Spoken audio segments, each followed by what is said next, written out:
Assalamualaikum.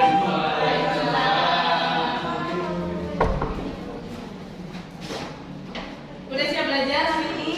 Ya. Masih semangat ya? Masih dong. Oke, nggak ada yang tiduran, semua bangun. Silakan dipimpin ketua kelas. Alif pimpin berdoa sebelum memulai pelajaran. Sebelum memulai pelajaran, marilah kita berdoa menurut agama dan kepercayaan masing-masing. Berdoa dimulai.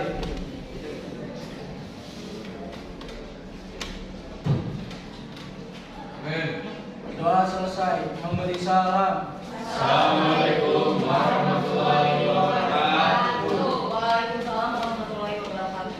Oke, seperti biasa sebelum kita mulai pelajaran, alangkah baiknya kita membuka dengan kegiatan apa literasi. Buka Al-Qur'annya. Kemarin kamu sholat apa? Al-Imran ayat 20 ayat berapa? Ayat belasan. 18 ya? Coba tanya.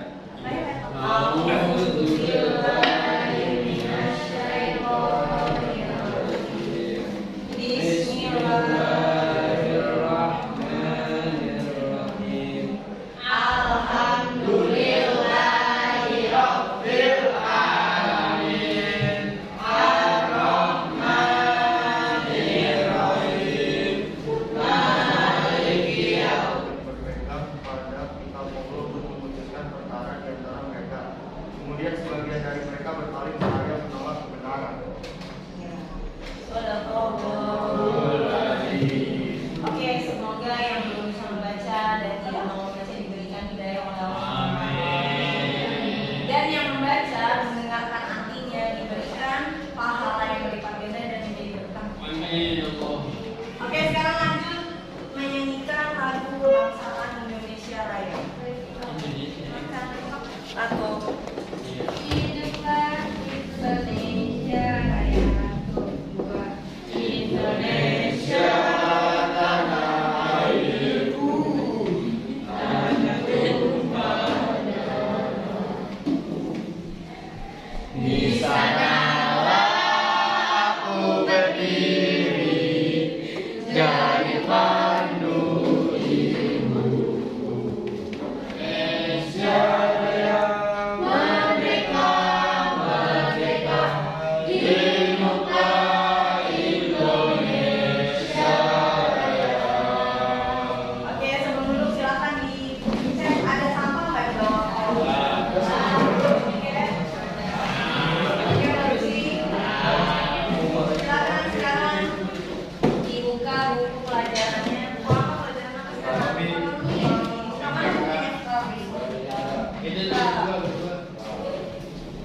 Masih ada yang ingat kemarin kita belajar apa?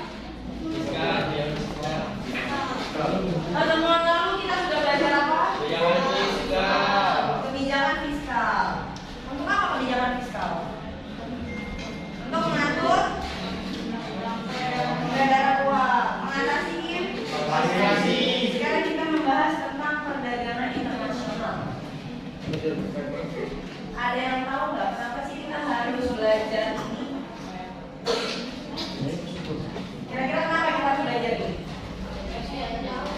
Materi ini perdagangan internasional. Apa? Apa Fatih Fadia? Fadia? Ya tahu perkembangan luar negeri. Silahkan dibaca. Siapa ya? Betari baca. Kompetensi dasar. Kompetensi dasar adalah kemampuan dasar yang harus kalian miliki setelah mempelajari bab ini adalah yang pertama. 3.9 menganalisis konsep dan kebijakan perdagangan internasional. 4.9 menyajikan hasil analisis tentang konsep perdagangan internasional melalui media lisan dan tulisan. Oke, itu adalah kompetensi dasar yang harus kalian miliki. Selanjutnya ada indikator pencapaian kompetensi. Definisi perdagangan internasional. Terus yang kedua, manfaat perdagangan internasional. ya yang ketiga, Menganalisis faktor pendorong dan penghambat perdagangan internasional. Yang keempat. Menguraikan teori perdagangan internasional. Ya, berarti ada 4 submateri yang akan kita bahas pada pertemuan ini. Di tengah perlambatan pertumbuhan ekonomi global yang diikuti dengan prediksi akan terjadinya resesi dunia pada tahun 2023, pertumbuhan ekonomi di Indonesia pada triwulan ketiga tahun 2022 justru kembali mencatatkan kinerja impresif. Ekonomi Indonesia tumbuh sebesar 5,72% secara tahunan atau 1,81% kuartal ke kuartal, melanjutkan tren pertumbuhan yang solid sejak awal tahun. Yang berikutnya ada faktor pendorong perdagangan internasional. Kira-kira apa aja faktor yang mendorong perdagangan internasional itu terjadi? Coba sambil dicek bukunya. Ada berapa faktor pendorong? Yang pertama silakan dibaca Brian apa? Kebutuhan negara dan masyarakat. Yang kedua, Faktor alam. Yang ketiga, meningkatkan kualitas SDM. Terus peningkatan pendapatan negara, perluasan target pasar, perbedaan iklim, perbedaan selera, dan mencari dukungan luar negeri. kira-kira untuk penjelasan yang pertama, kebutuhan negara dan masyarakat, kenapa bisa menjadi faktor pendorong? Karena kalau nggak dibutuhin, nggak diimpor, nggak diekspor. Oke, pintar. Berarti kalau negara tersebut sudah terpenuhi, maka tidak terjadi perdagangan Nasional. Jadi tujuan utama yang perdagangan internasional adalah Kebutuhan. memenuhi kebutuhan. Sumber daya manusianya berkualitas. Sumber daya apa lagi?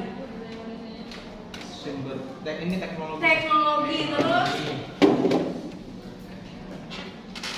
apa? Sumber daya apa lagi?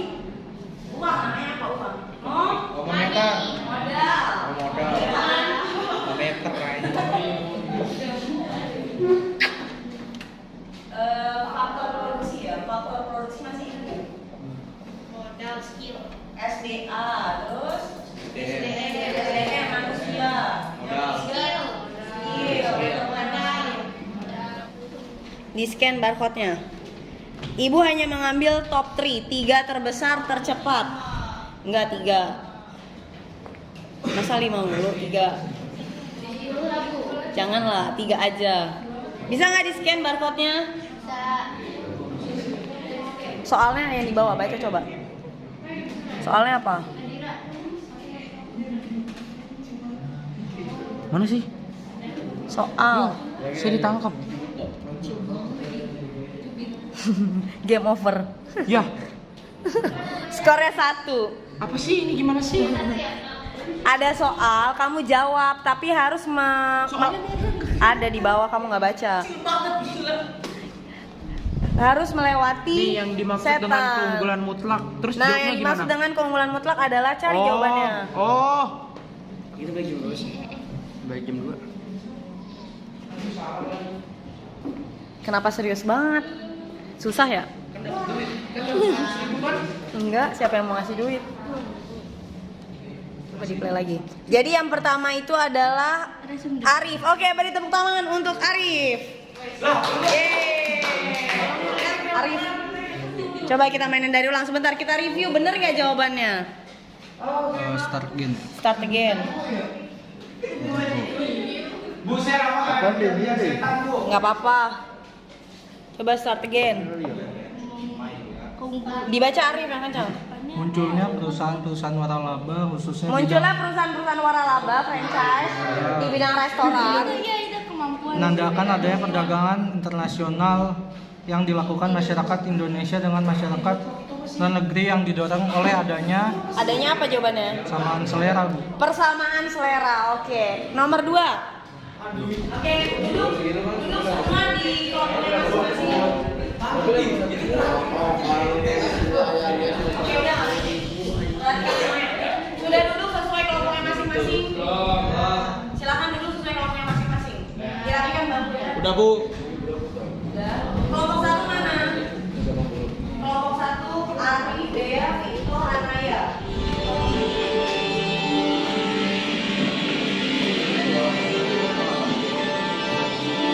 Sahabat Kompas.com, perang antara Rusia dan Ukraina turut membawa dampak bagi Indonesia. Pakar Universitas Gajah Mada Edi Jumarsin menyebutkan perang tersebut memberi dampak yang cukup serius bagi Indonesia karena efek globalisasi. globalisasi, efek positif yang diterima Indonesia yakni dapat menikmati teknologi yang sangat berbeda dengan negara lain serta pendidikan kelas dunia. Namun, efek negatif globalisasi yakni apabila terjadi sesuatu di negara dunia lain, hal itu akan cepat berdampak ke Indonesia.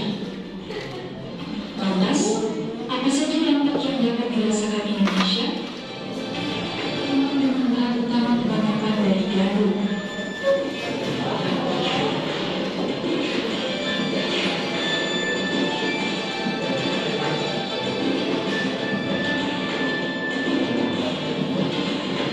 Oke, lanjut kalian analisis. Yang kasih waktu 5 menit. Jelaskan secara singkat saja ya. Sampai sini ada pertanyaan? Ada yang kurang paham? Silakan dicatat poin-poinnya. Ada efek globalisasi dan efek atau dampak bagi perdagangan Indonesia. Ada berapa Ranza tadi efeknya? 5.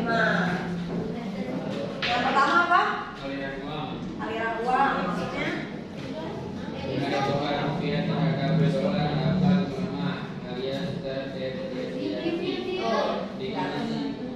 kedua, Apa? Itu penolakan Penolakan apa? penolakan untuk melakukan penjualan ke negara tertentu. Alias di bawah itu dilarang melakukan perniagaan. Tidak boleh melakukan perdagangan.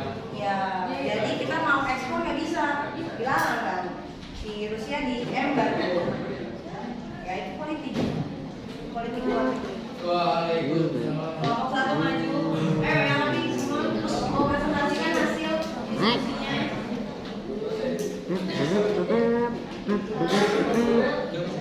Assalamualaikum warahmatullahi wabarakatuh.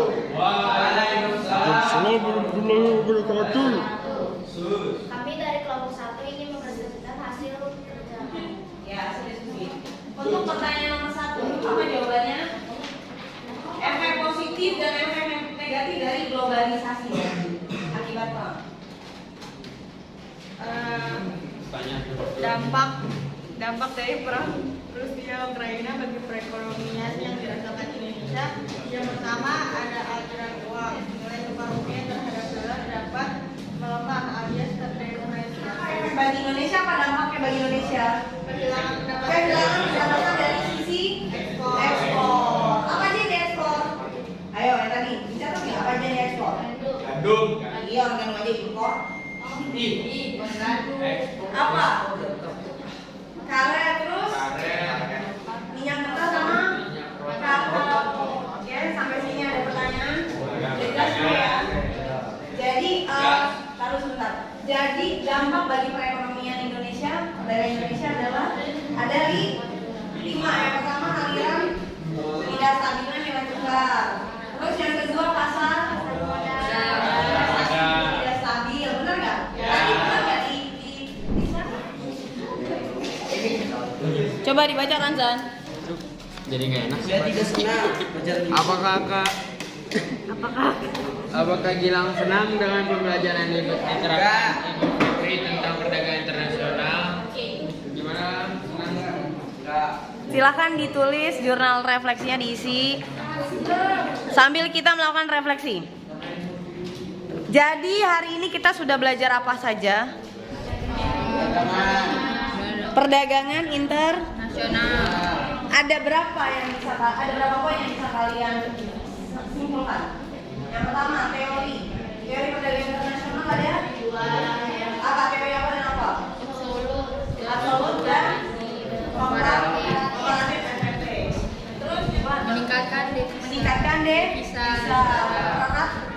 mempererat hubungan antar negara. Tapi lebih dari itu, yang pertama, yang paling utama apa? Tujuan negara itu melakukan pertukaran. Tadi bilang apa? Kita ketemu lagi di pertemuan berikutnya membahas tentang kebijakan. Apa saja sih kebijakan perdagangan internasional? Dan kalian kerjakan evaluasi yang baik khususnya di grup WhatsApp ya. Jika tidak ada pertanyaan, kita akhiri pelajaran hari ini dengan membaca hamdalah. Alhamdulillah luar biasa.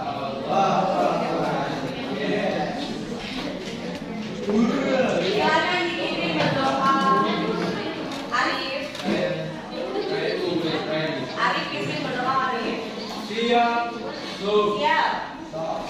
Sekian pelajaran ekonomi hari ini. Sebelum itu, marilah kita berdoa menurut agama dan kepercayaan masing-masing. Doa dimulai.